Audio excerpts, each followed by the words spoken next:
சிறகடிக்க ஆசை சீரியல்ல இனிய எபிசோட்ல என்ன நடக்குது அப்படின்னு பார்த்தீங்கன்னா, இப்ப மனோஜ் வாங்கின கடனுக்காக அண்ணாமலை கிட்ட கையெழுத்து கேட்குறாங்க இல்லையா? அண்ணாமலையும் வந்து பார்த்தீங்கன்னா, கை நடுக்கத்தோட கையெழுத்து போட்டு குடுக்குறாங்க. நம்ம முத்து வேணாம் அப்படின்னு சொல்லி பார்க்குறாப்புல. ஆனா வேற வழியே இல்ல இல்லையா? கையெழுத்து போட்டு குடுத்துட்டாப்புல. அதுக்கப்புறம் என்ன?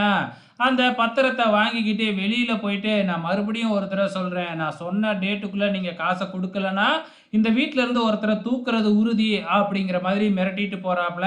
அதுக்கப்புறம் என்ன, நம்ம முத்து வந்து மனோஜ திட்டு திட்டுன்னு திட்டுறாப்புல. இவன் தேவையில்லாம கடன் வாங்குனதுக்கு நீ எதுக்குப்பா கையெழுத்து போட்டு குடுத்த? அப்படின்னு அண்ணாமலைட்ட கேள்வி கேட்டுக்கிட்டு இருக்காங்க. ஸோ நம்ம முத்து மட்டும் இல்ல, நம்ம ரவி கூட கேள்வி கேட்டுக்கிட்டு இருக்கிறாங்க.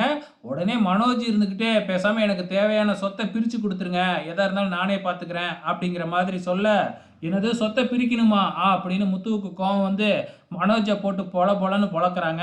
அதுக்கப்புறம் தடுத்து நிப்பாட்டிடுறாங்க.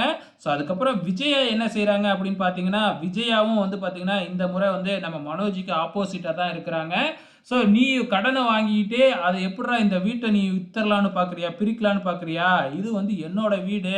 அவரு எதுக்கு நீ கையெழுத்து வாங்குன? உன் கடன நீ தான் தீர்க்கணும். நாங்கலாம் வர முடியாது. இந்த வீட்டையும் வந்து பார்த்தீங்கன்னா, பிரிச்சு தர முடியாது அப்படின்னு ஒரே போடா போட்டுட்டு, நம்ம ரோகிணிய வேறயா புடிச்சு திட்டு திட்டுன்னு திட்டுறாங்க. ஏன்னா வந்து பார்த்தீங்கன்னா, ஆர்டர் கேன்சல் ஆயிடுச்சு இல்லையா?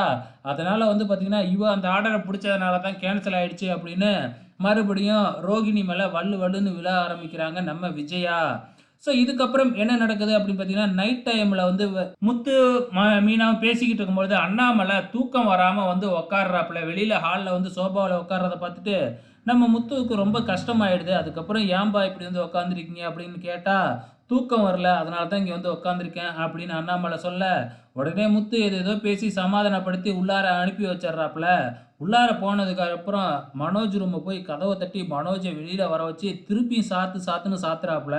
"உன்னால தான்டா அப்பாவுக்கு இப்படி ஆயிடுச்சு" அப்படின்னு சொல்லிட்டு மனோஜுக்கு வந்து பயங்கரமான அடி விழுவுது அங்கேயும். இதுக்கப்புறம் மறுநாள் காலையில வந்து பார்த்தீங்கன்னா, நம்ம பார்வதியும், சிவனையும் காமிக்கிறாங்க. ஸோ நார்மலா எடுத்துக்கிட்டு இருந்தாங்க இல்லையா? இப்போலாம் ஒரு ப்ராப்பரான ஒரு ஸ்டூடியோ செட்டப்ப போட்டு வந்து பார்த்தீங்கன்னா, கதை சொல்ல ஆரம்பிக்கிறாங்க. மீனாவும் வந்து பார்த்தீங்கன்னா, அத கேட்டுக்கிட்டு இருக்கிறாங்க. ஸோ இவங்க பண்றதெல்லாம். இதோட இன்னிய எபிசோட் முடிஞ்சிருச்சு. வெயிட் பண்ணி பார்க்கலாம். அப்கமிங்ல என்ன நடக்க போகுதுன்னு.